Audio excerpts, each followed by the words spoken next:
Okay, so this is what you might call an introduction module to the Datsu system. I like to think of it as calling it Scale Your Skill because it's got a lot of alliteration and it's fun. The general process is how I've built up my own system as a way to leverage my own freelance income because feast and famine's not fun. It's a thing, and so I built out this structure to kind of give you a little business on the side to build off of. You can either do it from freelance, or you can do it without freelance. You just need some kind of relevant skill build off of, right? So the first thing you need is SEO, right? This whole thing is structured on SEO, and the important thing about SEO is that's search engine optimization, by the way, and that's just there's a couple modules on this if you want to dive deeper, but the basis of SEO is people go to the internet and they look for things using keywords, right? They type in, why is my cat ugly? How do I make my cat not ugly? All kinds of fun things like that. They just billions of keywords every day. And the thing about these keywords that are great is they're all loaded with intent of varying degrees, right? There's low intent and there's high intent. Like I have a very severe problem. Like how do I stop having cancer immediately is a very high intent keyword. People want a solution right now versus like how do I make my cat less ugly is probably less pressing, right? But whenever someone goes to the internet to look for something, they want something. So this SEO keyword intent mix, it gives you a really strong way to harness attention because people are putting their attention out there. You're just going to use SEO tactics so that all these platforms, whether it's Etsy, Pinterest, Google, YouTube, are going to look at what you made and go, oh, this is the thing that I can give to somebody who wants this information, right? And so SEO is all about convincing these platforms that you have the information worth sharing with somebody who has this intent, right? That's the whole basis of SEO. And when you do it intelligently, you can literally get thousands, tens of thousands of views on your content, on your website automatically because people want that thing. And you've convinced Google that you have that thing. So Google goes, well, I want people to use Google. So I want to give them the things that they want. And this guy made the thing that that person wants. Then you get this big want salad. And then it just results in you having automatic traffic. I get tens of thousands of views without even trying. Like it's just, so once it's set up, it's set up. Because SEO is a very compounding evergreen system. It's not really like a short form kind of thing. We have to like keep hitting it. It takes a little while to set up. Usually a month or two for all of the various platform algorithms, mechanisms to go, yeah, this is the right thing. And once they start saying, yeah, this is the right thing, it's really sticky. And I've had pages that I made 4 years ago that still bring in thousands of views because once you make it, you set it, you forget it, it's beautiful. So this whole thing is based on SEO, okay? And one thing about SEO is you do it smart, you do it strategic, and then you gotta be a little patient, okay?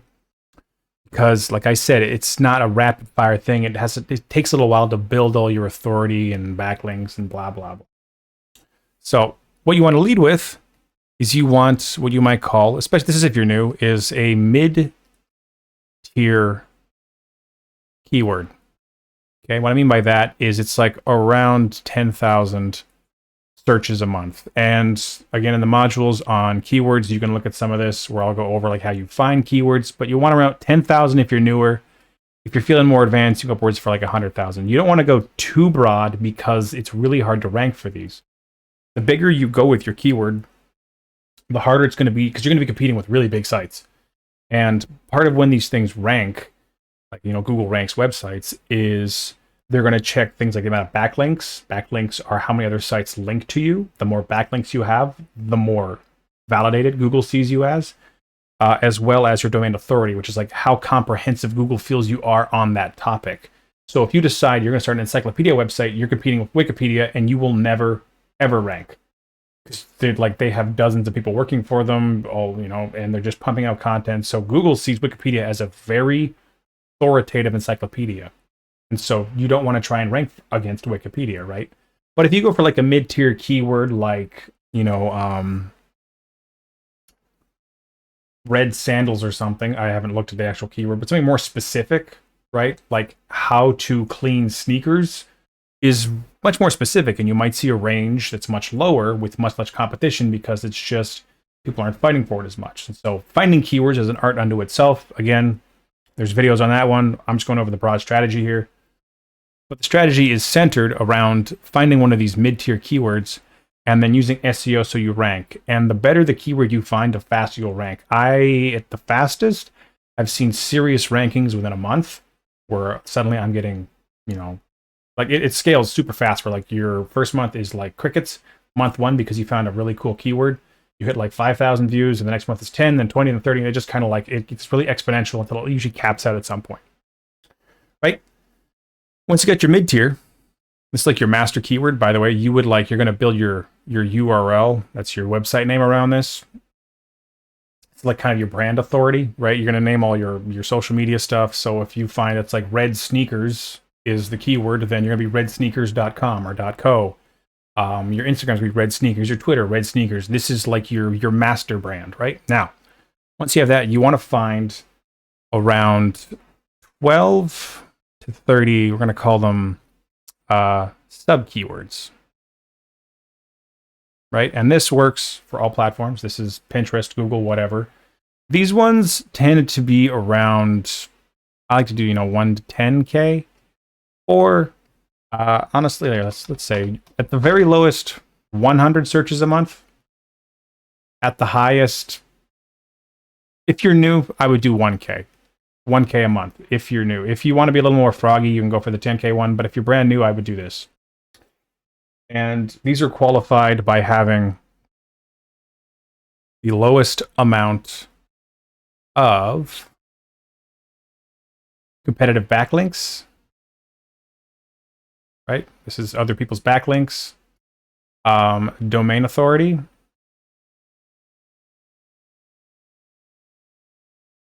and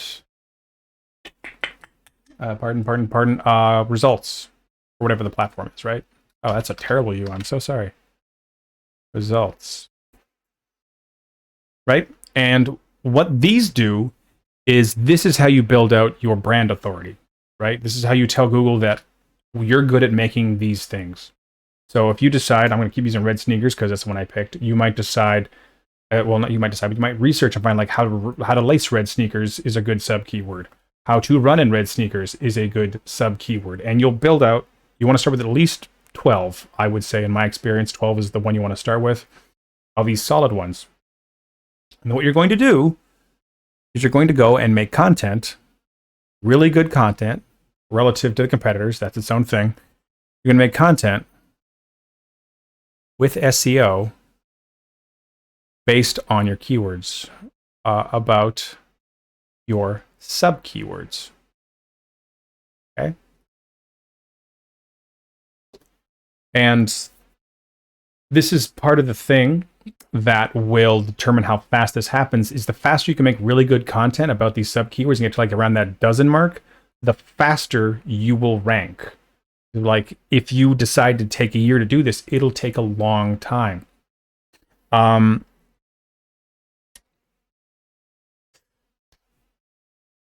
And as far as things like backlinks and domain authority and results are concerned, so the authority will be built over time the more pages you build within that keyword cluster.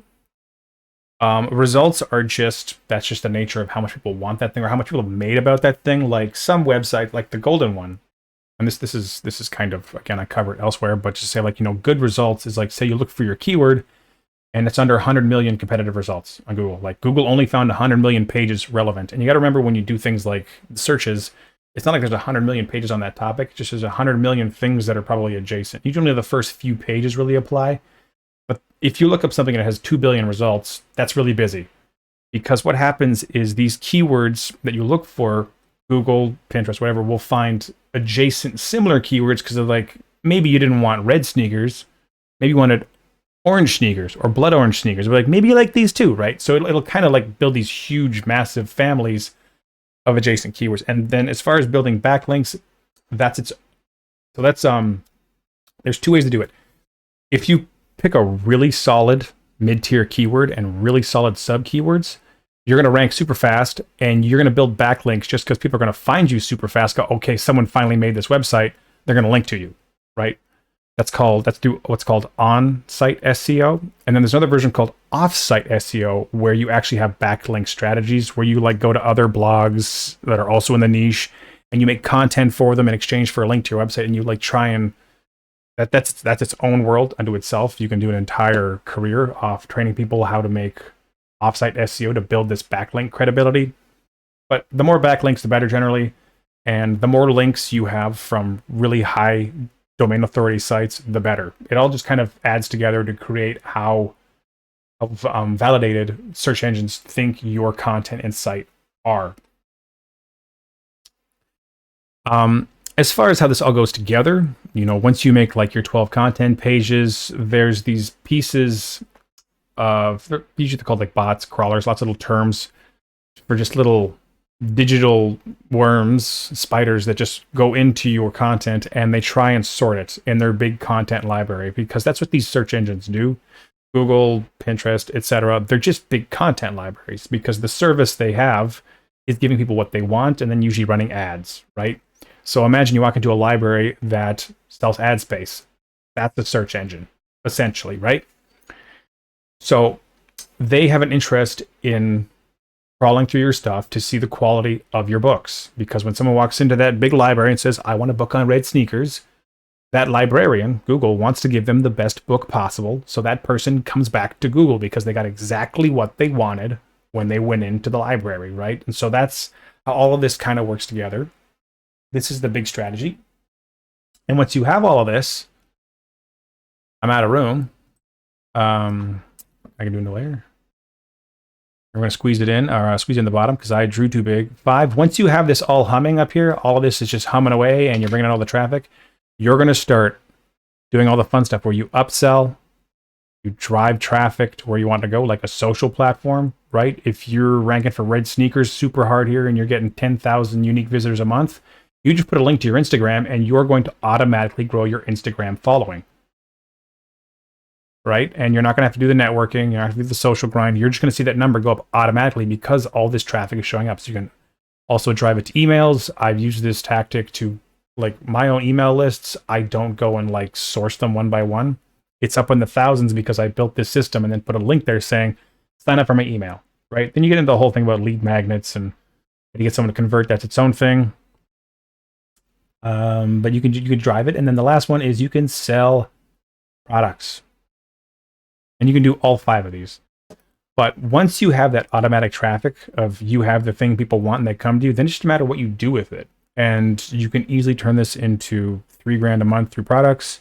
You can drive it to social platforms and you can upsell and lead magnet and do all of this simultaneously while, and the best part is once you have your bite, you can keep going.